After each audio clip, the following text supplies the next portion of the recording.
common form of academic writing anymore. You know, with the theory and the close reading, and then you wrap it at the end. And no, I'm not really doing those. I did a number of them, and now I have tenure, and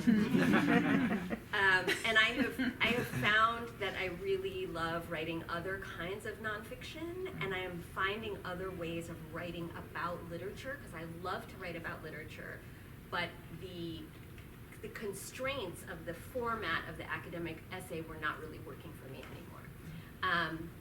But my teaching is where I'm really thinking about scholarship and thinking about theory. And I've been teaching a seminar in affect theory for a few years now to our MA students. And that has very much, I mean, it's all over, like the science fiction novella that's coming out in the spring is very much like that. Like that's, it's like steeped in affect theory. And also the tone book that you write. Yes, the tone book, which is so new. We didn't even mention it because it just came out like last week. And that's a collaboration with my friend, the writer Kate Zambreno, who's a wonderful writer, and it's a book that we wrote together. And definitely, like, yeah, in fact, it started with my seminar in affect theory. That's where it started. And I was teaching Nella Larson's Quicksand, and Kate said, "Oh, I want to read that book too. Let's both read it and talk about it." And that was how Tone started. Yeah, I was wondering if you could talk about the process of like collaborating on the book, and because reading it feels so, like what Joelle said, it feels like the language is very supple, and like it feels like it's coming from one voice, to me at least. So I was wondering like what the process of that was. Yeah, how weird is that? It feels like that to me too. Mm-hmm. And in fact, both Kate and I have had the experience of looking at the book again and not being able to remember, like, did I write this or did the other person write this? So I do feel, so we started just like emailing back and forth like wildly about Nella Larson, and then it was taking over the email, and we were like, look, let's just put the Nella Larson chat in a Google Doc so that we can just have regular email. And so we moved it over, and when we moved it to the Google Doc, we started writing kind of like playfully, jokingly as we. And we called ourselves the Committee to Investigate Atmosphere, and we were like, ha ha ha. Like, it was not a book at that time. It was just like a fun thing. And so we started writing with the voice of this we. And then we realized, wait, we have other books we want to read together. Let's read Sebald's The Rings of Saturn, which is a book we both love, and let's write about that. And then we thought, oh, we think maybe this is turning into a book. The process was, it had a couple of different forms, and it shifted because it was like if one person changed what they were doing, then the other person was like, well, okay. So first it was like a kind of volley back and forth. It's written in these sections, like blocks of text, which is a shape, speaking, back to kind of sentences or words on the page. I really love, I love a box. I love a text box. It's one of the reasons I love prose poems, because I'm like, I just want one box on a page. I don't know why, but I love that. So we were exchanging them, but then later there was a time where, I'm pretty sure it was Kate was like, well, I feel like writing 3 boxes in a row instead of just bouncing back and forth. And I was like, well, then I'm going to write 3 boxes in a row. So but we never talked about what we were doing. We just kind of did it and really played off of each other, fed off of each other's energy, and it was really fun. I love collaboration. This is my second, my earlier book, Monster Portraits, was with my brother, who's an artist, working together on that, and now working together with Kate on this Tone book. Like, there is something really amazing about collaborative work, and one of the amazing and weird things about Tone is that, yeah, it did feel like there was almost a third entity, like that we made up this committee, but then it almost felt like there was a committee, to the point that when we did the launch last weekend and people were asking us questions, we talked about it later that we felt kind of weird answering individually for this like committee that only really existed inside this book and had kind of come into being just for the purpose of this book. It's a weird thing, but I highly recommend it because writing can be super lonely, and this is a great way to have it be not that. And publishing can be very alienating as well, in terms of like it's your book, and it's like spotlight and you know, a kind of, you know, publishing in an obsessively individualistic marketplace and country is can feel very, very alienating and strange, and publishing a book with someone else kind of, it just diffuses that. Like it just becomes, it's like, you know, there can't be as much focus on like the name if you don't even know like which person actually wrote, like if you quote from the book, you're like, who wrote it? I don't know, and maybe we also forgot. The problem, I mean, I've found this kind of problem with the Google document method, that the other person might go in and change something, like doesn't keep moving forward. They go and change something earlier on, but then what you're writing doesn't make sense anymore. Now that Well, that's kind of a problem of your friend. Yeah. I thought so too. More than the medium. Like, let's not blame the medium for your friend going back there and changing something. Like, they need to use the comments feature to like to put it at the side and be like, hey, I added this thing. And then they should also send you an email. And we did that a couple times. Yes, but you need to let the other person know. It has to be a rule. Rules of collaboration. You need at least some kind of system that you agree on. Yeah. That's fair. Yeah. I feel like that was wrong for me to blame Google Documents. Other questions?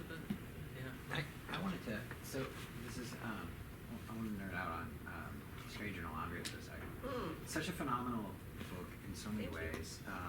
And you know, from particularly the way that you use that kind of trope of integrating paratexts. You know, I mean, you see that in speculative fiction all over. It's like this encyclopedia entry or whatever. But to have that happen through like literature, through the main character. But my question is, it's about world building, and I'm just curious because there's so there's so much world in that book. There's the narrator's home, and then there's Olondria, and then there's all these other, like these different, that's such a complex place, but we only get, except for the narrator's home, we get like just this like very narrow view, but there's so much detail that comes in and out. And I'm just, it's just astonishing.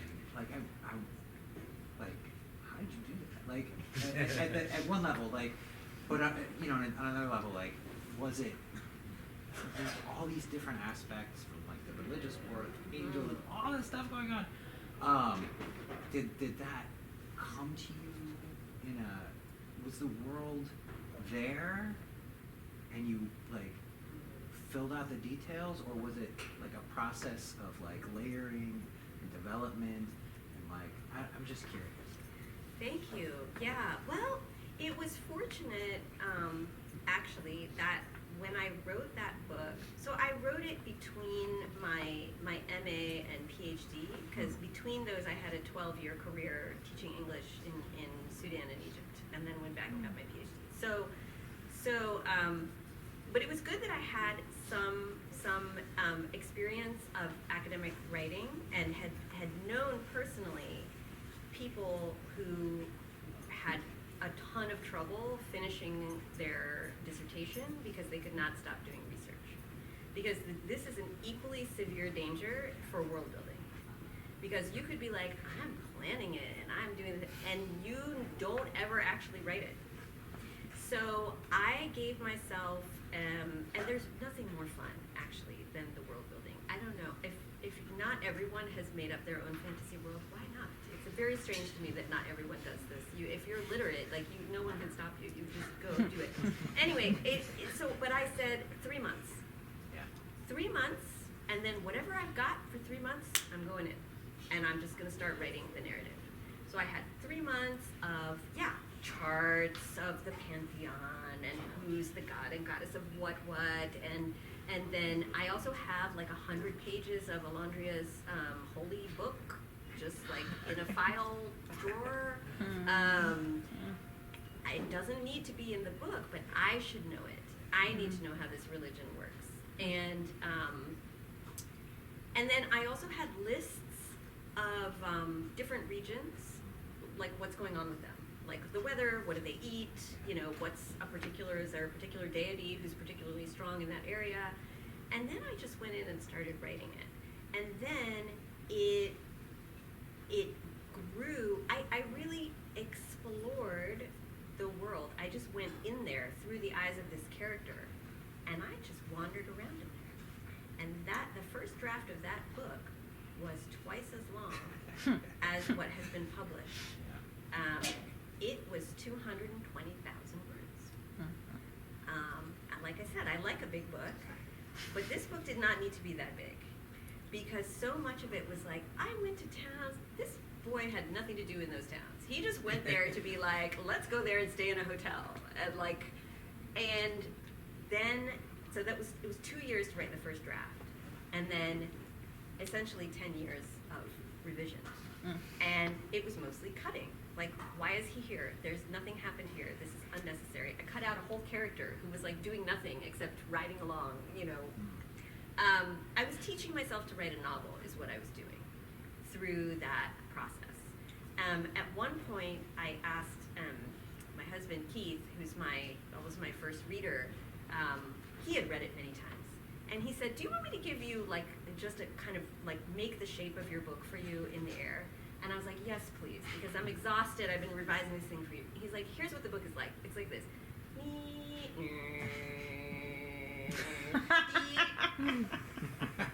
And I was like, oh, he's so right. I love the beginning. I love the ending. The middle is always the problem with anything. But the middle was just a slog of town. And it was because I was discovering this world. Yeah. You take it out, squeeze things together, make things have a reason for happening, divide it into chapters. How many years had I been reading? The first draft of this novel was I blame Proust. It was a chunk of text. It didn't even have chapters. So try doing that, and eventually got it got it into the shape that it's in now. The result is something which has been almost pressed and distilled. So it was I put way too much in and then I squeezed it out, but I did keep all of my favorite things. Because, we've all heard kill your darlings, and I'm like, no. Save your darlings, kill everybody else. Because who's going to love your darlings if not you? So if there was a phrase or a scene or a moment that I especially loved, I didn't lose any of that. I made sure it was in there somewhere. And that might be giving that sense of kind of,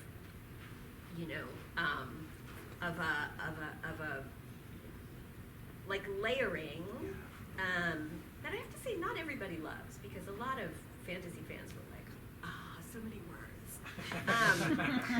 But if people do like it, then they tend to really like it, and to find that it's not, it brings them something that gives them joy, which is wonderful. So that was what the process was like. Amazing. Learning how to write through first putting everything in and then taking things someplace else. Which, of course, if I had known I was going to have to take it out, I wouldn't have put it in. That would have been demoralizing. But at the time, I just thought I was writing a book, and it turned out I was in the end, but it just wasn't. You had to find the book. I had to find the book in there.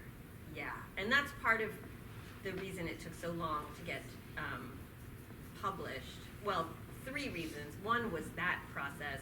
2 was that I had always envisioned it as a 2-book project with the Winged Histories, and I didn't want to try and publish the first one before I'd written the second one, because I was like, what if I want to move a town or something? You know, like, what if one's in the world and then I want to change something? So I wrote both of them, and then I couldn't get an agent, and that's forever also. So there were many years of that too. So, you know, it finally got published like 13 years after I started writing it. Mm-hmm. And I guess I feel like a split in my thinking here where I want to ask about whether the agents struggle. Maybe we can talk about that in a little while. But Yeah. you know, people talk about world building, and there's some that are like pro and some are con. It sounds like you're pretty much pro, like the idea of having like a world beyond story. Oh, tell me about the people that are con. Why? Why are they con? Anybody have read these articles? That people are against world building? Yeah. Is it that they hate fun, or is it that They they... hate fun, and they maybe thinks it's megalomaniacal, which, you know, most art is, but... Well, that, I mean, I do think that there's something to that, and it's a little disturbing to me, but I wrote about it in this essay for the British Library, that there's something a little, I don't know, like I'm gonna make my own world where I'm in charge of everything. It's a little disturbing. I also write about, you know, the connection between epic and imperialism and empire, and there is, you know, a relation between, like, it's my world and I will own the whole thing. I mean, that's, you know, if you like fantasy, that's, you know, that'll make it, you might take a little longer getting to sleep at night thinking about that. Yeah, and, you know, there are other things going on there that I think you know, are still make it worth doing. But I will also say that I wrote in the epic fantasy genre, being very critical of the genre at the same time through the books. In that, in a number of ways. I mean, one being that when I approached it, I was like, it's going to be everything I like about the genre and nothing that I don't like. So we have maps, we have foreign languages, we have travel, but there's no battle, there's no dragon, there's no magic talisman, there's like all the things that I'm like, you keep those things. But it has the things that I love. So that alone is already a different approach to the genre. The Winged Histories is it's told from the perspective of 4 women, and it's very much a feminist text, which is not, you know, has a life within epic fantasy, but not a particularly long or extensive life. And it is also at the same time critical of what usually happens when people are like, oh, I'm writing feminist epic fantasy, which is like, then there's like a girl who's wielding a sword, cutting everybody's head off, and it's like really not that radical, you know. So there was also a critique of the woman warrior is embedded in that book, and it's also, you know, about an anti-colonial uprising because Olondria is an empire, and, you know, so the Winged Histories is about the resistance to that empire. So, you know, there's a lot you can do. There's a lot you can play with within the genre. But I certainly take that, yeah, there is also something at its roots that is very, so I understand, yes, that the people, I can understand people who are against it. And by now I've forgotten your question. There's some question about world building. I mean, it's funny because I'm really interested in these like early Baedekers and travelogues, and they even if they're about like Indiana, they'll sound like this might be some kind of fantasy world, whatever. Yeah. Yeah. Those are great. And A Stranger in Olondria is very much, you know, a travelogue, as well as being a book about somebody who is passionately in love with literature and questions that love. Like, is this good, you know, for me, for the world, that like all I want to do is read books. I go back in my head to where you were talking about living in Sudan and you started writing this. There's an element of maybe travelogue in your own life. There is, and actually Jevik's home is just Yambio, South Sudan, but in the form of an island. I mean, it's tropical, it's everything, all the like, you know, the jackfruit trees and the papayas and the weather and the rain, and I just took everything from where I was and made it, you know, be his home. And also, you know, the central like struggle in that book in many ways is this conflict between oral and written ways of knowing. And, you know, I went to a place, South Sudan at that time, very much an oral culture. And I went there as an English teacher, bringing English language, bringing literacy, thought it was a great idea. People very much wanted us to come there and do that. I mean, they were you know, trying to detach from northern Sudan and the their Arabic-speaking past and connect more to Kenya and Uganda, their neighbors that use English.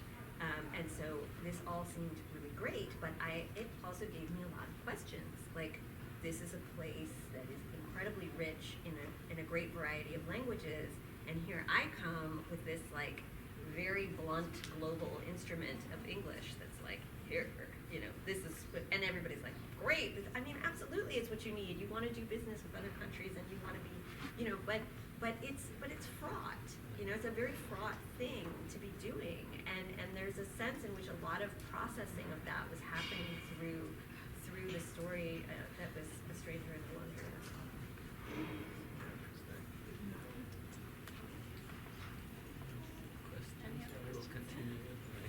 Can I ask this question about maybe the relationship of Arabic literary traditions to science fiction? I'm wondering if that's a thing that comes up for you, because you said, just the word talisman brought this to my point, right? Like, just like the fact that there are things in science fiction that are inherited from sort of the magical Arabic tradition, right? Of the realism of the fantasy worlds that exist in Arabic literature. And I was wondering if you thought of them in relation to contemporary science fiction or fantasy, if they had space, I guess, like, is there a possibility for like an Afrofuturism kind of resurgence?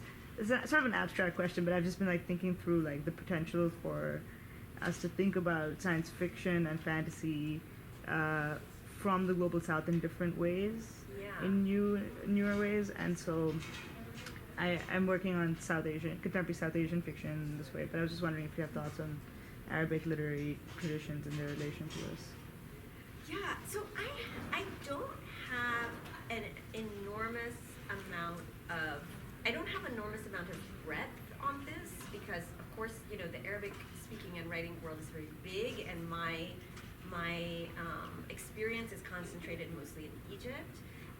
But certainly, you know, in Egypt, there has been a real kind of resurgence of dystopian writing, or a kind, you know, several of them coming out in the years, I would say, you know, around like before and after the revolution, the so-called Arab Spring. These very interesting dystopian novels, and several of them are in English. Ahmed Tawfiq's Utopia, and Basma Abdelaziz's The Queue, which is a great book. I like it a lot. And there are some others as well. I think there's at least one other that's been translated, but others that have not been translated. And that was definitely a very interesting moment. But when it's so weird to think about, you know, tradition in that kind of family tree, like lineage kind of way, when we're talking about literature. It's always seemed a very strange thing to me, because, like, influences are, you know, they're coming, like, who are people actually reading? Like, influences are coming from all over, you know? Of course, there's the huge, you know, the huge 1001 Nights is the big, like, you know, text, very influential globally, and in some ways, at least for a long time, was much more influential outside the Arabic-speaking world than in it, where it was considered kind of, you know, baby or trash.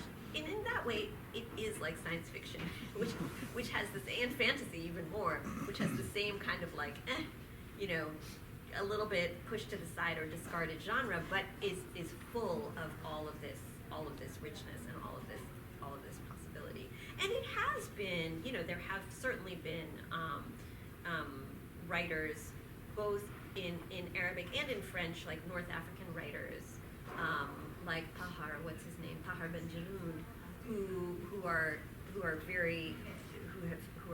modern writers who have come to the 1001 Nights and been like, oh, wait a second, you know, this was something here. Everybody else is like enjoying and using our thing, and we're not, and so we're gonna do that. Yeah, that's a meandering, and I'm not sure very direct or satisfying answer to your question, but it's a try. And thank you for the question. It's a very interesting one. A question from the room. Do you want to say something about how this epic journey to publishing you had? Oh, sure. Yeah, I tried for 5 years to get an agent, which is the thing they tell you to do if you have a novel, and I just couldn't get one. And I had several who, you know, wanted to see the manuscript, part of it, all of it, you know, read it, had nice things to say about it, but the main thing they had to say was, we don't know how to sell this. This is too in between. This is not, you know, it's in a fantasy world, so literary people will not read it. At the same time, it has too many words for the people who read fantasy, and so they're not going to read it either, and we can't sell it. And that is why eventually I had to give up that agent route and go with a small press. And I wound up going to WisCon, which is a wonderful feminist science fiction convention in Madison, Wisconsin, where I was in grad school. And, you know, I knew that I loved Small Beer Press, which is run by Gavin Grant and Kelly Link, and I was obsessed with Kelly's writing. I think she's amazing. So I was like, if I like her, maybe she'll like me. And went to the convention, went to their table, bought a couple books, always, of course, buy a couple books, and then was like, hey, I wrote this novel. And Gavin, who was at the table, was sort of like, you know, you could tell I was not the first person to say that to him that day, but he, possibly to get rid of me, was like, all right, send me 3 chapters. And then they published my first 3 books. Yeah. But there was a big chunk of time. It was a full 5 years. Had to be 200 agents I quoted. Yeah. Yeah. Yeah. But now I have an agent because then the book won awards. So that's how it works, right? Then they come to you. Yeah. Yeah, should we take one more? Yeah. Okay, go ahead. So you talked about how to world build. I think I always like to world build, but I never know how to get from that to a plot in the world building. Right. So could you talk a little bit about how to get from one to the other? Yeah, that's such a good question. I don't know if anybody really knows the answer, and I think probably people get to it in different ways. If you think about like J.R.R. Tolkien, right? Like he's obsessively making this world just in his office or wherever, and then he starts telling a story to his kids, and that's The Hobbit, you know. So that's one way. My way was simply to read. I mean, I did those 3 months of world building, and then I was just reading, and it just kind of came to me, like, what interests me? What do I love? I want to write about, you know, this person who is in a place where they don't have books, which was like the place I was in at the time, and he goes somewhere where they have many books, and then what happens with that? I didn't know. I really didn't know what was going to happen until many drafts later, because like I said, I was just wandering around in the world and having things happen to this guy. And I think there's nothing wrong with that. it might seem kind of cumbersome and take a long time, but just to, you know, once you have this world, then you just inhabit the character and then go there and see like who's there and what they say. That would be my suggestion. All right, great. So we've come upon the end. Somebody want to ask a final question, or? All right, well, thank you. Thank you.